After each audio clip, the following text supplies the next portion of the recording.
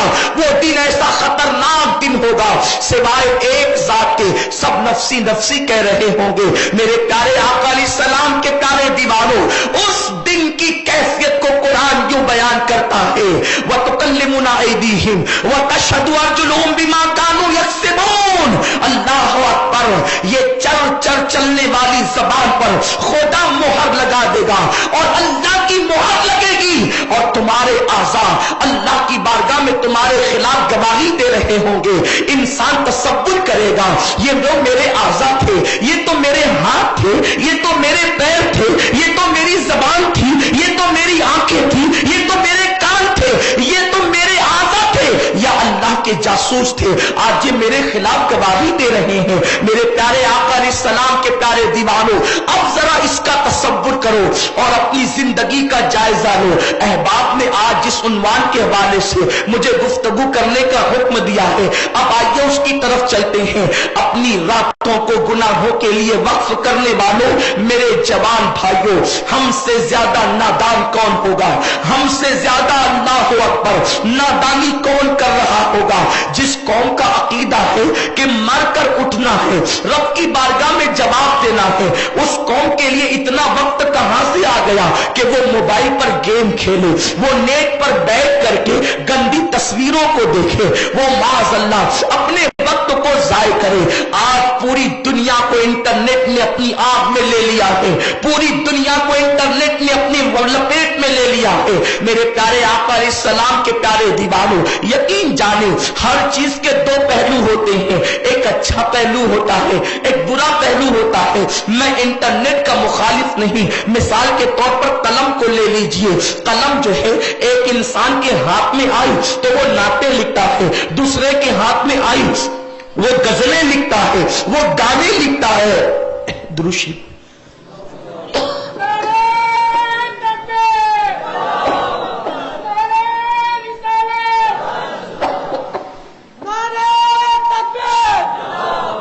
اللہ رب محمد صلی اللہ علیہ وسلم، نحن عباد محمد صلی اللہ علیہ وسلم. قلم ہاتھ میں ہے، وہ نعت لکھ رہا ہے، دوسرے کے ہاتھ میں قلم ہے، وہ غزلیں اور گانے لکھ رہا ہے. قلم برا نہیں ہے لیکن ہاتھ میں جس کے آیا ہے وہ اس کے مطابق استعمال کر رہا ہے. میرے پیارے آقا علیہ السلام کے پیارے دیوانوں، آج انٹرنیٹ نے ہمارے اندر تباہی کو پیدا کیا. وجہ یہ ہے اس کو اچھے معاملے میں استعمال کرنے کی بجائے ہم برے معاملات میں استعمال کر رہے ہیں. دنیا کے حالات یہ ہے، دنیا کس طریقے سے استعمال کر رہی ہے اور ہم کس طریقے سے استعمال کر رہے ہیں. میرے پیارے آقا علیہ السلام کے پیارے دیوانوں، زیادہ تر لوگوں کا حال یہ ہے کہ انٹرنیٹ کے ذریعے سے گندی تصویریں دیکھو، یوٹیوب پر غلاظت دیکھو، یوٹیوب پر گندگی دیکھو. انٹرنیٹ ٹی وی سے زیادہ خطرناک ہے. انٹرنیٹ کی نحوست ٹی وی سے زیادہ ہے. ٹی وی کے اندر تو جو دکھانے والے دکھا رہے انسان وہی دیکھتا ہے، اور انٹرنیٹ کا حال یہ ہے کہ انسان کی کیفیت یہ ہے جو دل میں آئے دیکھ لو، جو من چاہے دیکھ لو، اور اس کے بعد اس کو کوئی دیکھ بھی نہیں رہا ہوتا ہے، وہ تنہائی میں پتہ نہیں کہاں سے کہاں تک چلا جاتا ہے۔ یہ انگلیاں جو اس کے بٹن کو دباتی ہے اور اس کے بعد انسان آگے بڑھتا جاتا ہے، تمہیں پتا ہے اللہ کے پیارے حبیب صلی اللہ علیہ وسلم نے ارشاد فرمایا، حدیث مبارکہ کا مفہوم ہے کہ انسان کی انگلیاں انسان کو جہنم کی طرف لے جا رہی ہوگی۔ یہ حدیث مبارکہ ممکن ہے جس زمانے میں بیان کی گئی ہوگی لوگوں نے اس کو کتنا سمجھا، لیکن آج انٹرنیٹ کے بٹن کو دیکھ کر ہم آسانی کے ساتھ سمجھ سکتے ہیں کہ انگلیاں انسان کو جہنم کی طرف لے جا رہی ہے۔ انگلیاں انسان کو جہنم کی طرف کیسے لے جا رہی ہے؟ انسان بٹن کو دبا رہا ہے اور گناہوں کی طرف بڑھتا جا رہا ہے، برائیوں کی طرف بڑھتا جا رہا ہے۔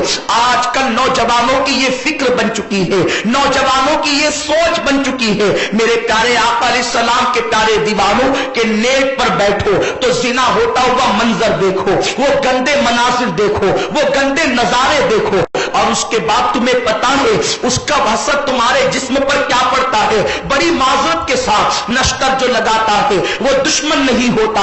انسان جب وہ مناظر دیکھتا ہے، وہ مناظر دیکھنے کے بعد اس کے جو جذبات بھڑکتے ہیں، اس کی وجہ سے انسان جو ہے وہ نامردی کا شکار ہوتا چلا جاتا ہے۔ میرے پیارے آقا علیہ السلام کے پیارے دیوانوں، آج آپ دیکھیں بڑی معذرت کے ساتھ، اس لیے کہ عنوان دیا گیا ہے، میں عنوان پر مکمل گفتگو کرنا چاہوں گا، اگر کسی بھائی کو برا لگے تو مجھے معاف کرے۔ میرے پیارے آقا علیہ السلام کے پیارے دیوانوں، آج آپ دیکھ لیں نوجوانوں میں 80 سے 90% نوجوان جو ہے وہ اس بیماری کا شکار ہے۔ شادی سے پہلے حکیموں کے یہاں دوڑنے لگتے ہیں، ڈاکٹروں کے پاس دوڑنے لگتے ہیں۔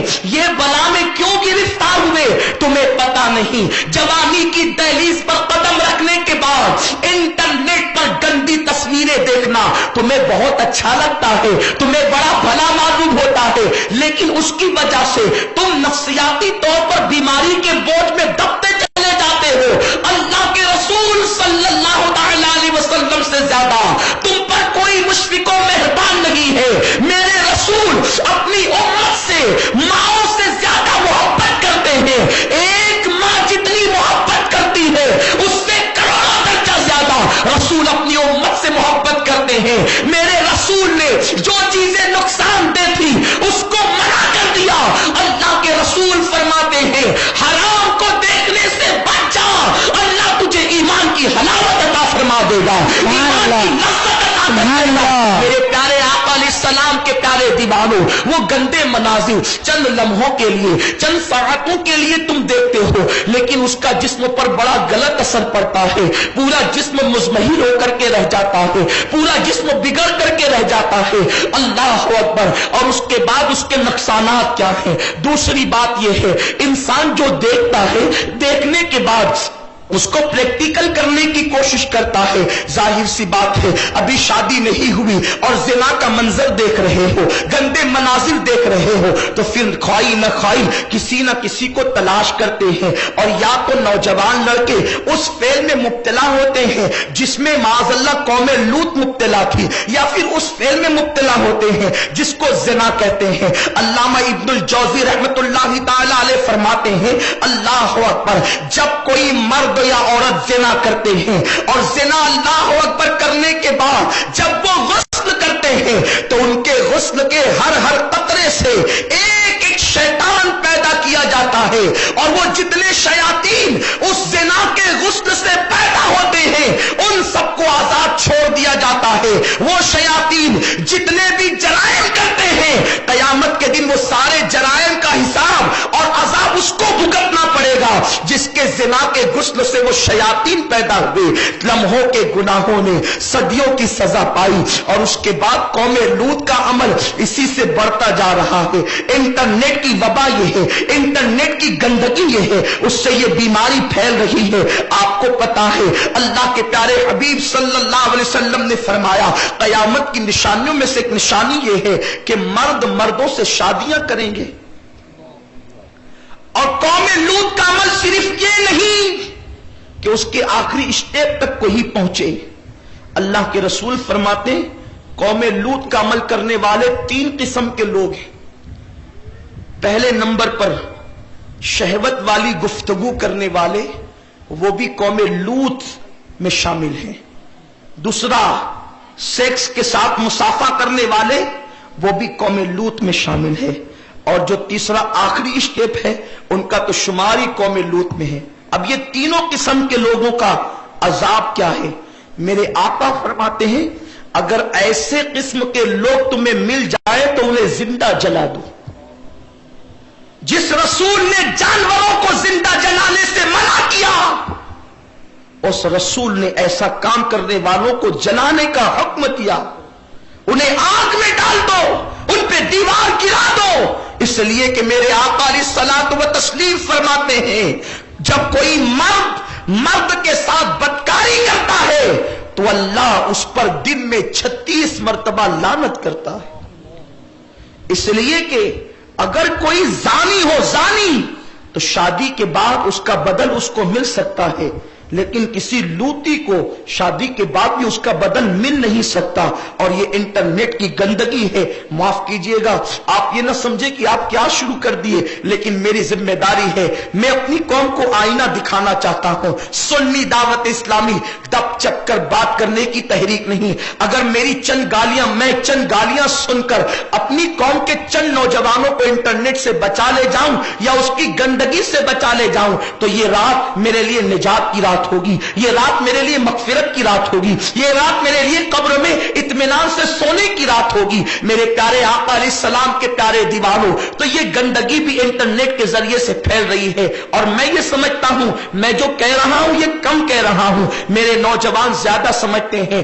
آج جہاں 4-6 لڑکے مل جائیں نا، بیٹھ کر کے یہی سارے معاملات الا ماشاءاللہ زیادہ سے زیادہ ہو رہے ہیں اور یہ لعنت بڑھتی چلی جا رہی ہے. میرے پیارے آقا صلی اللہ علیہ وسلم کے پیارے دیوانوں، میرے آقا مصطفیٰ کریم رؤوف الرحیم صلی اللہ تعالی علیہ وسلم نے ارشاد فرمایا جب یہ کام کسی کو کرتے دیکھو اس کو شہر کے باہر کر دو، کیونکہ اللہ نے قوم لوط پر جو عذاب نازل کیا ہے. آپ کو بتاؤں حیرت کی بات یہ ہے، یہ جو قوم لوط کا عمل جو انٹرنیٹ سے پھیل رہا ہے، جانور بھی اس فعل کو نہیں کرتے، جانور بھی اس فعل میں مبتلا نہیں ہے سوائے سور کے. سور یہ فعل کرتا ہے، اس کے علاوہ کوئی یہ کام نہیں کرتا. بائک پر 3-3 4-4 نوجوانوں کا بیٹھنا، انتہائی فٹنگ کے اندر جنس پہننا، گھر سے بن سنور کر اس طرح نکلنا کہ لوگ تمہارے فتنے میں مبتلا ہوں. اللہ کے رسول صلی اللہ علیہ وسلم نے ارشاد فرمایا میں نے شب معراج کچھ نوجوانوں کو کی جلد کو آگ کی کینچی سے کٹتا ہوا دیکھا. میں نے پوچھا جبریل یہ کون ہے؟ حضرت جبریل نے عرض کیا یا رسول اللہ یہ آپ کی امت کے وہ لڑکے ہیں جو اس لیے بن سنور کر نکلتے تھے تاکہ لوگ ان کو دیکھ کر ان کے فتنے میں مبتلا ہو جائیں. اس کے بعد انٹرنیٹ کی سب سے گندی اور خطرناک وبا یہ ہے کہ اس میں ٹائم پاس ہوتا ہے، وقت ضائع ہوتا ہے. حضرت معروف کرخی رحمت اللہ علیہ فرماتے ہیں، یہ معروف کرخی اس ولی کا نام ہے کہ سرکار غوث پاک نے فرمایا مجھے میرے مرشدان طریقت میں اگر سب سے زیادہ کسی کے مزار سے فائدہ پہنچا تو وہ معروف کرخی کے مزار سے فائدہ پہنچا. سبحان اللہ. غوث پاک جب معروف کرخی کا نام لیتے تو اپنی گردن کو ادب سے جھکا لیا کرتے تھے. حضرت معروف کرخی رحمت اللہ علیہ حدیث مبارکہ نقل کرتے ہیں کہ قیامت کے بعد جب جنت میں لوگوں کو داخل کر دیا جائے گا تو کچھ لوگ جنت میں ہوں گے جو کفے افسوس ملتے ہوں گے. میرے قوم کے جوانوں بہت توجہ سے سنو، بہت زیادہ ایسے گھنونے زمانے میں ایسے دور میں تمہیں پیدا کیا گیا. میں زمانے کو برا کہنے نہیں بیٹھا، بات میں آپ سے کر رہا ہوں. ایسے دور میں ہم پیدا ہوئے کہ جس کے اندر گندگی ہے، جس کے اندر برائی ہے، جس کے اندر بے حیائی ہے. آقا کریم صلی اللہ علیہ وسلم کا فرمان معروف کرخی نقل کرتے ہیں کہ اللہ اکبر جنت میں کچھ لوگ کفے افسوس ملیں گے. ان لوگوں سے پوچھا جائے گا تمہیں جنت میں کون سی چیز کی کمی لگ رہی ہے جو تم کفے افسوس مل رہے ہو؟ تو اس وقت وہ کہیں گے ہم نے زندگی کا 1 سیکنڈ یوں ہی خالی ضائع کر دیا. یاد یعنی اس میں نہ نیکی کی نہ اس میں گناہ کیا، خالی ضائع کر دیا، اس پر کفِ افسوس مل رہے ہیں۔ کاش کہ یہ جو خالی وقت ضائع کیا ہے ہم اللہ اکبر اس میں اللہ کی عبادت کر لیتے، ایک نیکی کر لیتے تو شاید ہمارے لیے جنت کا ایک درجہ اور بلند ہو جاتا۔ مجھے بتاؤ جنہوں نے ایک سیکنڈ کو ضائع کیا ہوگا وہ کفِ افسوس مل رہے ہوں گے، تو جنہوں نے اپنی زندگی کو گناہوں میں گزارا ہوگا ان کا حال کیا ہوگا؟ اسی لیے تو میرے آقا مصطفیٰ کریم رؤوف الرحیم صلی اللہ علیہ وسلم نے فرمایا جو ایک مرتبہ سبحان اللہ و بحمدہ پڑھتا ہے اللہ اس کے نام کا ایک درخت جنت میں لگا دیتا ہے۔ یعنی اگر تم کچھ نہیں کر سکتے تو سبحان اللہ کرتے ہی بیٹھو، الحمدللہ کرتے ہی بیٹھو، کچھ نہ کچھ تو نیکی کرو، کچھ نہ کچھ تو اچھا کام کرو۔ میرے پیارے آقا علیہ السلام کے پیارے دیوانوں، انٹرنیٹ سے وقت ضائع ہوتا ہے۔ سیدنا معروف کرخی رحمت اللہ علیہ فرماتے ہیں جب لوگ میرے سے ملنے آتے ہیں، مجھ سے ملاقات کے لیے آتے ہیں تو میں ان سے میٹھاس سے گفتگو کرنے کی بجائے غصے میں گفتگو کرتا ہوں، حالانکہ میں ان سے غصے میں نہیں رہتا، سخت گفتگو اس لیے کرتا ہوں اگر میٹھی بات کروں گا تو زیادہ دیر تک بیٹھے رہیں گے اور میرا وقت برباد ہو جائے گا، تو میں سخت گفتگو کرتا ہوں تاکہ جلدی سے اٹھ کر کے چلے جائے اور میں اپنا وقت اللہ کی راہ میں گزاروں، اپنا وقت اللہ کے لیے گزاروں۔ آپ غور تو فرمائیں، بزرگوں کی فکر یہ ہے، بزرگوں کی سوچ یہ ہے۔ میرے پیارے آقا علیہ السلام کے پیارے دیوانوں، یہ وقت کی قیمت جانتے ہو، وقت کی قدر جانتے ہو، پوری زندگی کی دولت دے کر اپنا گزرا ہوا ایک گھنٹہ تم حاصل نہیں کر سکتے، اور جب انسان انٹرنیٹ پر بیٹھتا ہے وقت کا پتہ ہی نہیں چلتا۔ اس معاملے میں تو میں کچھ دیندار لوگوں کو بھی مبتلا پاتا ہوں۔ ٹھیک ہے دیندار لوگ گندی تصویریں نہیں دیکھتے، لیکن لوگوں کو جب دیکھو نیٹ پر موبائل میں لگے رہتے، واٹس ایپ پر لگے رہتے۔ میں کہتا ہوں جتنا تو واٹس ایپ دیکھتا ہے اتنی دیر اگر تو قرآن دیکھ لے تو کیا ہو جائے۔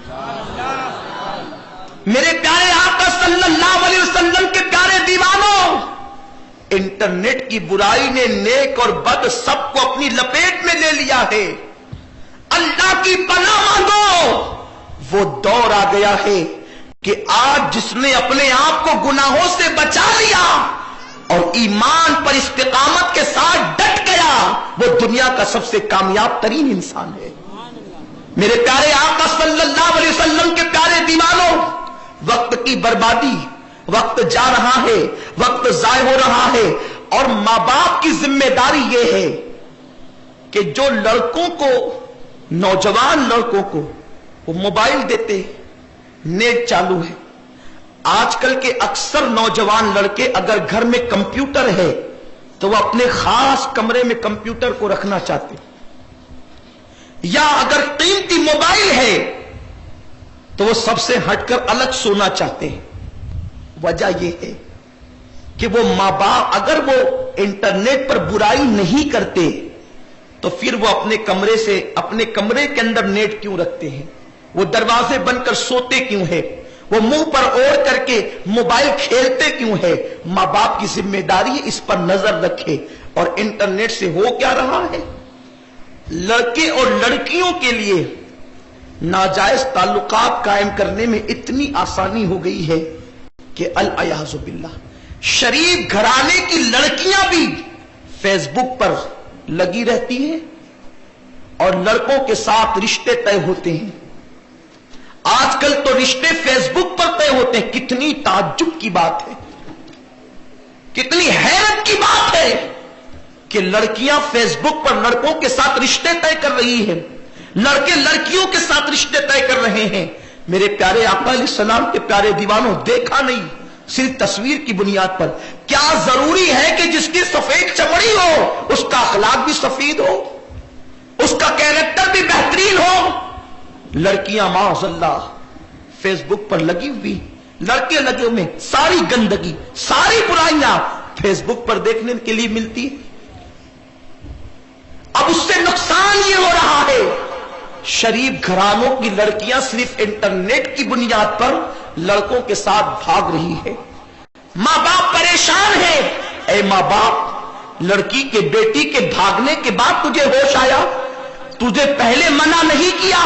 مجھے بتاؤ ہمارے بزرگوں نے لڑکیوں کو لکھنا سکھانے کے لیے منع کیا تھا، اس کی حکمت یہ تھی کہ اس زمانے میں لڑکوں کے ساتھ رابطہ کرنے کے لیے یا کسی سے رابطہ کرنے کے لیے خط ذریعہ ہوا کرتا تھا، تو اس زمانے میں منع کر دیا گیا کہ عورتوں کو لکھنا نہ سکھاؤ، لڑکیوں کو لکھنا نہ سکھاؤ، اس لیے کہ اگر ان کو لکھنا سکھائیں گے تو ممکن ہے یہ مردوں سے رابطہ قائم کرے گی، مردوں کے ساتھ یہ تعلقات قائم کرے گی، تو جب لکھنا ہی نہیں آئے گا تو کوئی رابطے کی صورت پیدا نہیں ہوگی۔ لیکن آج تو ایک باپ اپنی بیٹی کو کمپیوٹر سیکھنے کے لیے بھیجتا ہے۔ میں پوچھتا ہوں آخر بیٹی کے لیے کمپیوٹر کی ضرورت کیا ہے؟ تمہیں کیا بیٹی کو نوکری سے لگانا ہے، یا معاذ اللہ بیٹی کو معاذ اللہ تم نے کسی آفس میں بھیجنا ہے؟ میرے پیارے آقا علیہ السلام کے پیارے دیوانوں، ابھی مسلمان اتنا بے غیرت نہیں ہوا کہ اپنی بیٹیوں کی عزت کو خود فروخت تو کرے؟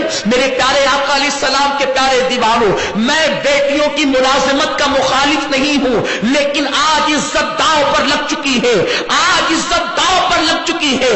اسلام کی غیرت کا عالم یہ ہے، سیدی اعلی حضرت امام اہل سنت امام احمد رضا خان محدث بریلوی فرماتے ہیں اپنی بیٹیوں کو سورہ یوسف کی تفسیر پڑھنے سے روکو، سورہ یوسف نہیں بلکہ اس کی تفسیر پڑھنے سے روکو۔ تفسیر کا ذکر کیا گیا ہے، پوچھا گیا کیوں؟ تو فرماتے ہیں بزرگوں نے فرمایا کہ اس کے اندر ایک عورت کے مکر کا ذکر آیا ہے، ایک عورت کی محبت کا ذکر آیا ہے۔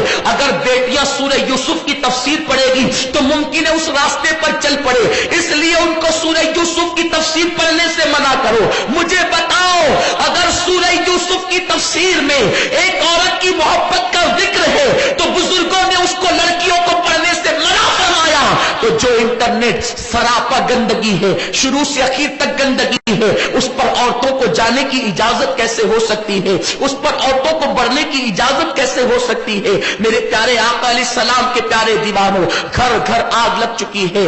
آج شوہر کا اعتماد بیوی پر قائم نہیں ہے، بیوی کا اعتماد شوہر پر قائم نہیں ہے۔ شوہر کے گھر سے چلے جانے کے بعد گھر بیٹھے ہوئے عورتیں مردوں سے گفتگو کر رہی ہے اور مردوں سے بات چیت کر رہی ہے، مرد بھی لگے ہوئے ہیں۔ میں نے کل کی گفتگو میں اس سلسلے میں ایک بات عرض کر دی تھی کہ جو لوگ ان سارے معاملات میں لگے ہوتے ہیں، آج کل کے آوارہ لڑکوں کی فکر یہ بن چکی ہے، مزاج یہ بن چکا ہے، بس جو لڑکی ہنستی کھیلتی نظر آئے اس کو ناجائز تعلقات میں پھانس لو۔ جیسے بھورا گل کو دیکھ کر کے اس کی طرف بڑھتا ہے اور جب اس گل کا رس چوس لیتا ہے کبھی اس طرف رخ بھی نہیں کرتا۔ یہ صرف مسلم نہیں، ہندوستان میں تقریباً 70 سالہ پلان ہے۔ کچھ مشرکین نے یہ پلان بنایا، ہند کے مسلمانوں کو اگر کچلنا ہے تو ان کی بیٹیوں کے ساتھ ناجائز رابطے کرو اور تمہارے ناجائز بچے مسلم بچیوں کی پیٹ میں پرورش پاتے رہیں۔ ایک تنظیم ہے، میں اس کا نام نہیں لوں گا۔ تم کہاں ہو؟ تمہاری بیٹیوں کے پیٹ میں وہ اپنے حرام بچے پلوانا چاہتے ہیں، تمہیں فکر نہیں ہے؟ تم آرام سے سو رہے ہو۔ اسلام کی خدمت صرف یہ نہیں کہ نماز کی دعوت دو، نماز کی دعوت اپنی جگہ حق ہے۔ اسلام اس مسلمان اس دن کے لیے کتنا رسوا ہوگا، اس دن مسلمان سر اٹھا کے چلنے کے قابل نہیں رہے گا جس دن لوگوں کا یہ منصوبہ پورا ہوگا، اور پورا ہو رہا ہے۔ بچیاں گہروں کے ساتھ جا رہی ہے اور اس میں سب سے بڑا رول انٹرنیٹ ادا کر رہا ہے۔ میں انٹرنیٹ کو کوسنے نہیں بیٹھا، لیکن آپ دیکھ لیں، سروے کر لیں، رپورٹ لے لیں۔ آج قوم مسلم کے جوانوں کی ذمہ داری ہے کہ خود بھی اپنی نکاحوں میں تقدس پیدا کرے، پاکیزگی پیدا کرے، اور دوسری عورتوں میں بچیوں کے اندر بھی تقدس اور پاکیزگی پیدا کرے۔ اے میری قوم کے جوانوں، نکاحوں کو ایسی پاکیزہ بنا لو، نکاحوں کو ایسی پاکیزہ بنا لو کہ تمہیں دیکھ کر کے دنیا پکار اٹھے۔ جب 1450 سال کے بعد مسلمان کی پاکیزگی کا یہ عالم ہے تو مدینے کے مصطفیٰ کی طہارت کا عالم کیا ہوگا، صحابہ کی پاکیزگی کا عالم کیا ہوگا۔ آج کل لوگ یہ کہتے ہیں، بات سچی ہے، انٹرنیٹ پر گناہوں میں ہم جا رہے ہیں، برائیوں میں جا رہے ہیں، تصویروں میں جا رہے ہیں، گندگی میں جا رہے ہیں، لیکن ہم رکے کیسے؟ رکے کیسے؟ روکنے کا طریقہ بھی بتا دیتا ہوں۔ جو مسلمان سچے دل سے نیت کر لے کہ مجھے گناہ سے بچنا ہے، میرا کریم اس کو بچا لیتا ہے، میرا کریم اس کو بچا لیتا ہے۔ تالے پڑے ہوتے ہیں تو اللہ تالوں کو بھی توڑ دیتا ہے۔ کیا تم نے نہیں سنا؟ سورہ یوسف کی بات کر رہا تھا، اسی سورہ یوسف میں ہے، عبداللہ ابن عباس فرماتے ہیں زلیخا نے جب جناب یوسف کو لبھایا، اپنی طرف بلایا، تو جیسے جیسے جناب یوسف علیہ السلام اندر آتے گئے، زلیخا کمروں پر تالے ڈالتی گئی، 7 کمرے اندر لے کر کے گئی۔ میری قوم کے جوانوں، کچھ یاد رہے نہ رہے اس کو یاد رکھ لیں، اس لیے کہ تمہاری جوانی ہزاروں بیٹیوں کے عزت کے تحفظ کی ضمانت ہے۔ جس قوم کا جوان عیاش ہو جاتا ہے، اس قوم کی بیٹیوں کی عزت پھر لوٹ لی جاتی ہے۔ آج میں تمہیں کیا بتاؤں؟ آپ کو اپنے لباس پیارے ہیں، آپ کو آپ کی آوارگی پیاری ہے۔ جن بیٹیوں کی عزت کو میرے نبی نے کعبے سے بلند کیا تھا، آج ان بیٹیوں کی عزت سرے بازار لوٹی جا رہی۔ ان کی عزت کو تحفظ کون دے گا؟ کوئی محمد بن قاسم اب نہیں آئے گا، کوئی طارق بن زیاد نہیں آئے گا، کوئی علی اکبر اب نہیں آئے گا۔ جو ایک مرتبہ دنیا سے چلا جاتا ہے وہ دوبارہ نہیں آتا۔ علی اکبر کا کردار تم نے ادا کرنا ہے، محمد بن قاسم کا کردار تم نے ادا کرنا ہے۔ ایک بہن کی آبرو لٹتی ہے، وہ صرف اس کے سگے بھائی کی بہن نہیں، ایک بیٹی پوری امت کی بیٹی ہے، ایک بہن پوری امت کی بہن ہے۔ تمہیں اپنی قوم کی بچیوں کی عزت کو تحفظ دینا ہے۔ اگر تم نے تحفظ نہیں دیا تو تمہاری بیٹیاں بھی محفوظ نہ رہے گی۔ عرض یہ کر رہا تھا، میرے پیارے آقا علیہ السلام کے پیارے دیوانوں، زلیخا اپنی طرف جناب یوسف کو بلاتی ہے۔ جناب یوسف معصوم ہے، اللہ اکبر، جوانی کی عمر ہے، ابتدائے جوانی ہے۔ اندر آتے گئے تالے لگتے گئے، اندر آتے گئے تالے لگتے گئے، 7 کمرے اندر آ گئے۔ لیکن زلیخا کی ایک ادا مجھے پسند آئی۔ فتوے کے اعتبار سے نہیں کہتا ہوں، نظریے کے اعتبار سے کہہ رہا ہوں۔ زلیخا نے جب یوسف علیہ السلام کو زنا کی دعوت دی تو اپنا دوپٹہ اتار کر جس بت کی وہ پوجا کرتی تھی، توجہ فرمائیں، زلیخا جس بت کی پوجا کرتی تھی اس بت کے منہ پر اپنا دوپٹہ ڈال دیا۔ کیوں؟ زلیخا کو یہ احساس تھا جس کی عبادت کرتی ہوں اس کے سامنے زنا نہ کروں، جس کی عبادت کرتی ہوں اس کے سامنے زنا نہ کروں۔ ارے اس کا معبود باطل تھا، وہ مشرکہ تھی، پھر بھی اس کے دل میں اپنے باطل خدا کے لیے اتنا ادب تھا کہ اس نے زنا سے پہلے اس کے منہ پہ پردہ ڈال کر کے خدا کا ادب بتا دیا۔ ارے تمہارا خدا تو سچا خدا ہے، وحدہ لا شریک ہے، اس کی شان ہے، ان اللہ خبیر بما تعملون۔ انٹرنیٹ پر زنا کی داستان دیکھنے والوں، کیا تم بھی اپنے خدا کے منہ پر کچھ ڈال سکتے ہو؟ اس کی نگاہ پہ پردے ڈال سکتے ہو؟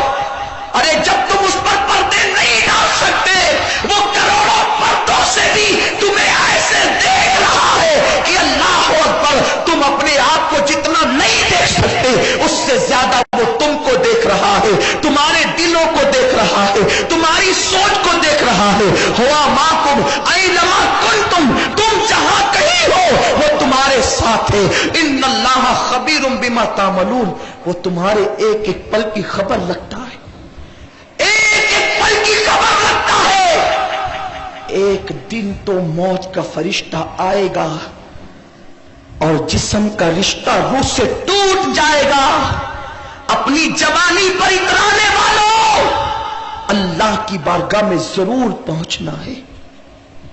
اور اکیلے یہ جو دوست تمہیں گندگی اور آوارگی کی طرف لے کر جاتے ہیں نا، یہ سارے دوست تمہارے دشمن بن جائیں گے، کوئی کام نہیں آئے گا.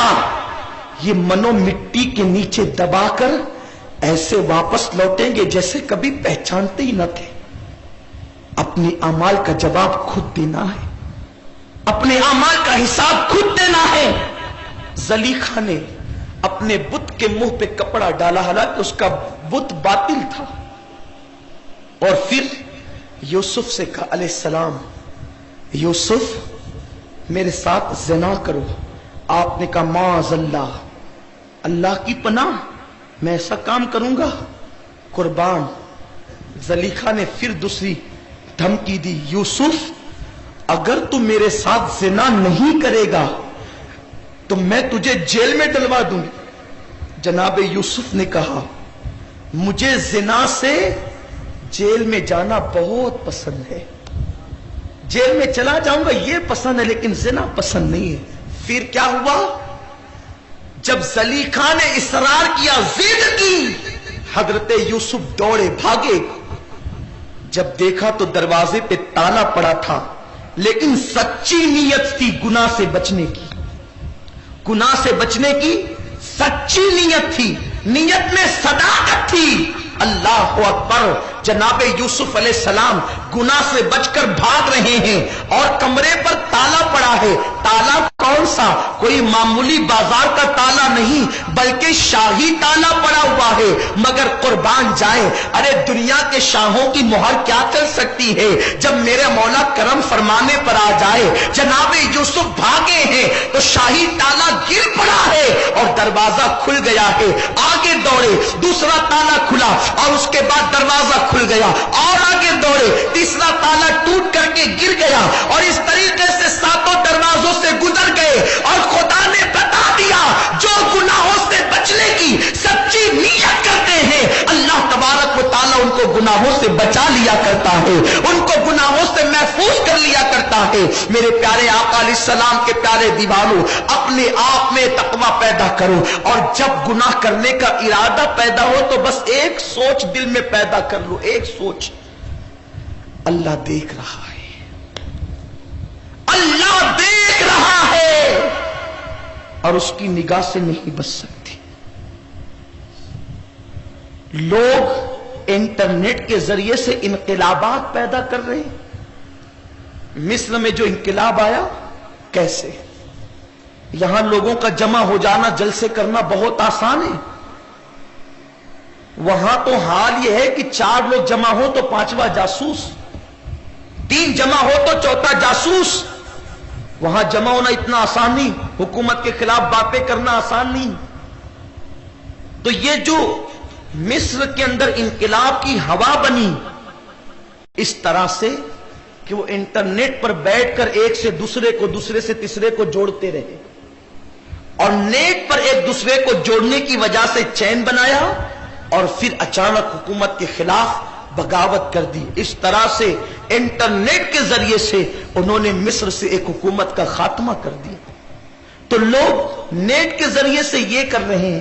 جب لوگ نیٹ کے ذریعے سے بغاوت کر سکتے ہیں تو کیا ہم انٹرنیٹ کے ذریعے سے عشق رسول کا انقلاب پیدا نہیں کر سکتے؟ انٹرنیٹ پر بیٹھتے ہو، کیا ضروری ہے کہ گندی تصویر دیکھو؟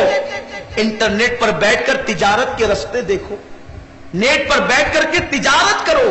نہیں کر سکتے تو انٹرنیٹ پر بیٹھ کر کچھ اسلامی باتیں جو معلومات ہے علماء سے لے کر اس کو آگے بڑھاؤ، کتابیں ڈاؤن لوڈ کرو، اس طریقے سے مذہب کی باتیں کرو. میرے پیارے آقا علیہ السلام کے پیارے دیوانوں، میں دیکھ رہا ہوں کہ کچھ لوگ انٹرنیٹ پر بیٹھ کر جو بدعقیدہ مولوی ہیں ان کی تصویریں بگاڑ کر کے بھیجتے ہیں ایک دوسرے کو، اور وہ نوجوان سمجھتے ہیں کہ ہم بہت بڑا کام کر رہے ہیں. میں بدعقیدوں کے حوالے سے نرم و گوشہ نہیں رکھتا. میرا مسلک یہ ہے، دشمن احمد پہ شدت کیجیے، ملحدوں کی کیا مربت کیجئے، غیظ میں جل جائے بے دینوں کے دل، یا رسول اللہ کی کثرت کیجئے۔ شرک ٹھہرے جس میں تعظیم حبیب، اس برے مذہب پہ لعنت کیجئے۔ لیکن اس کا نقصان کیا ہے؟ آپ یہ کر رہے ہیں کہ ذاکر نائک کوئی پاخانے کے لیے بیٹھا ہے، اس میں ذاکر نائک کا آپ نے سر جوڑ دیا اور بھیج دیا، آپ نے بہت بڑا کام کر دیا۔ فلاں کا نام، فلاں کا سر کہیں جوڑ دیا، بہت بڑا کام کر دیا۔ اس سے نقصان کیا ہے؟ آپ ان کا مذاق تو اڑا رہے ہیں، لیکن آپ تصویر کے دوسرے رخ پر غور کریں۔ اگر آپ ان کے مولوی، ان کے اسکالروں کا اس طریقے سے مذاق بنا کر نیٹ پر بھیجیں گے تو وہ آپ کے علماء کے ساتھ بھی ایسا کریں گے۔ یہ ہو رہا ہے۔ میرے پیارے آقا علیہ السلام کے پیارے دیوانوں، باطل سے مقابلہ کرنے کا یہ طریقہ نہیں ہے۔ ہمارے پاس دلیل ہے۔ اگر کسی کے پاس 200 سالہ مذہب ہے، ہمارے پاس 1450 سال پرانا مذہب ہے۔ سبحان اللہ، سبحان اللہ۔ اس طریقے سے ہجو نہیں کرتے، اس طریقے سے بچوں کا کھیل نہیں کھیلتے۔ اگر باطل سے مقابلہ کرنا ہے، امام احمد رضا کی کتابیں پڑھو اور اس سے دلائل ڈاؤن لوڈ کر دو، خدا کی قسم باطل مر جائے گا، جواب نہیں دے سکے گا۔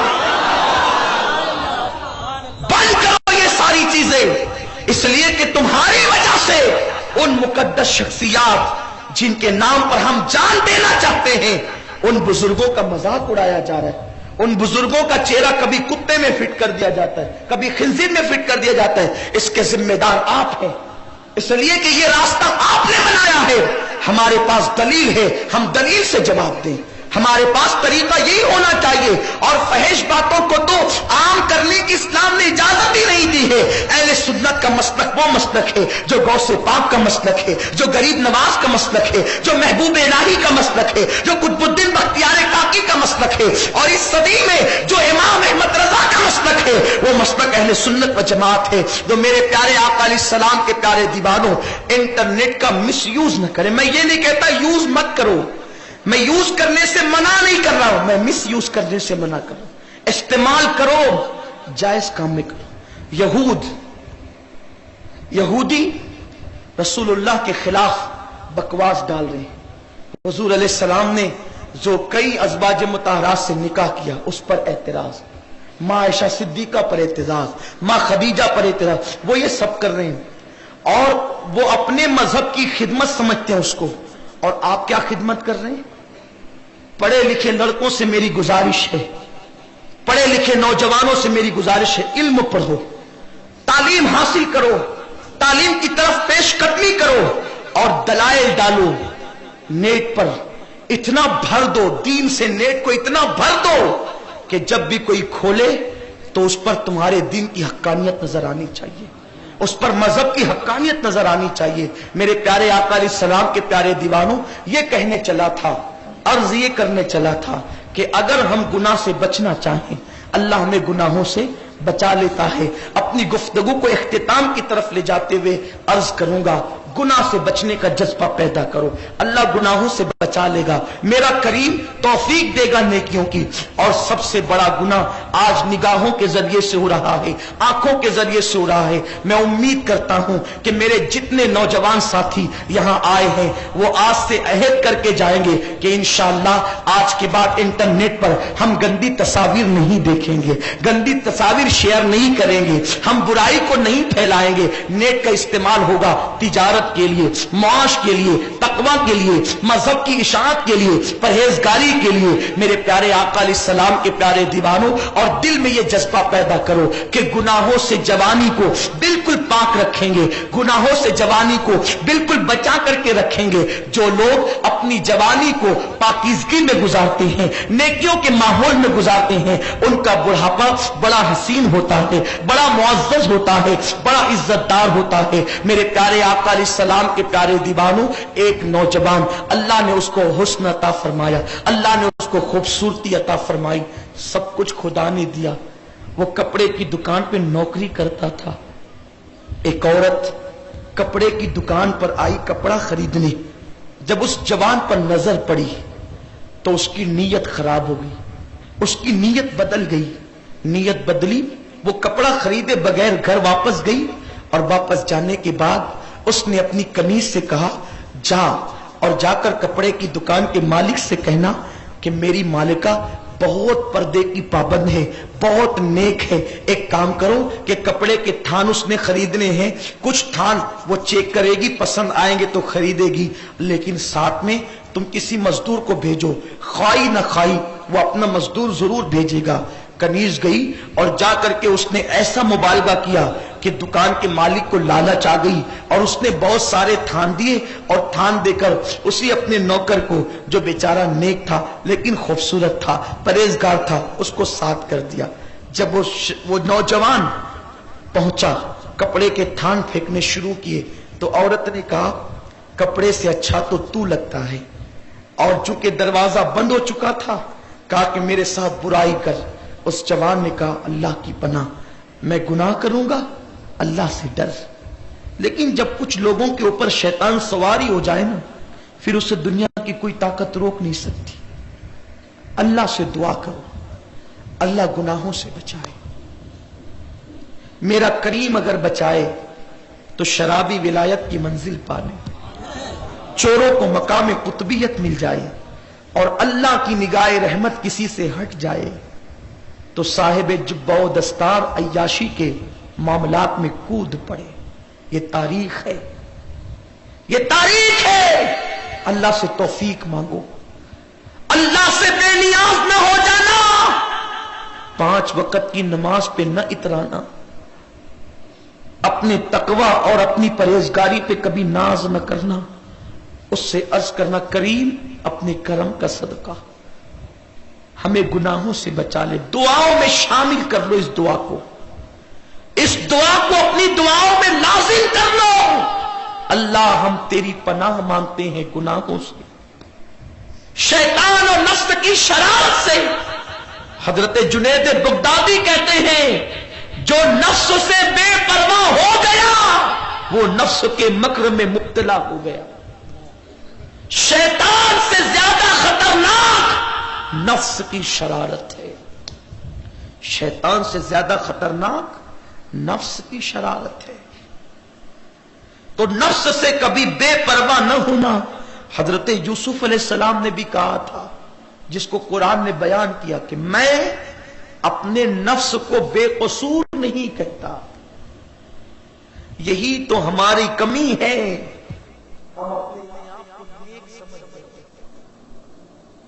ہم اپنے آپ کو پرہیزگار سمجھ بیٹھے.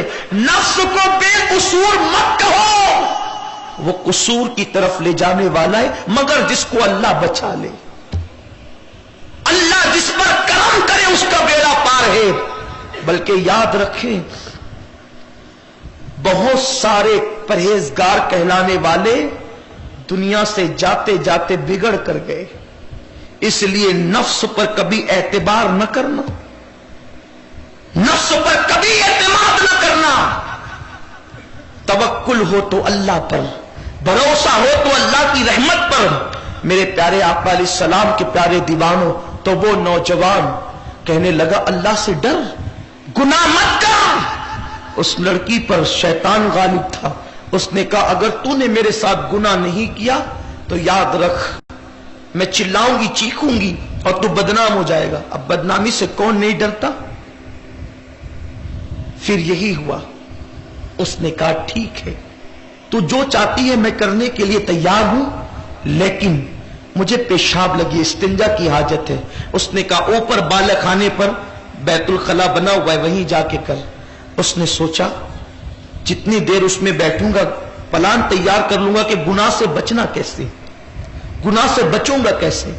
بیٹھے بیٹھے سوچا بہتر طریقہ یہ ہے کہ یہاں کی غلاظت اٹھا کر بدن پہ مل لوں, اگر یہ غلاظت مل لوں گا تو دھل جائے گی, لیکن یہ جس گناہ کی طرف بلا رہی ہے اس گناہ میں مبتلا ہو گیا تو 7 سمندروں کا پانی بھی اس گناہ کو دھل نہ سکے گا. اس نے اٹھایا گندگی مل لی اور ملنے کے بعد باہر آیا تو اس عورت نے چلانا شروع کیا پاگل پاگل پاگل. پھر کیا تھا, اس نے کہا دروازہ کھول دے, کھول دیا. وہ نوجوان گھر گیا, بدبو میں لت پت تھا, غسل کیا, غسل کرنے کے بعد سجدہ شکر کیا, مولا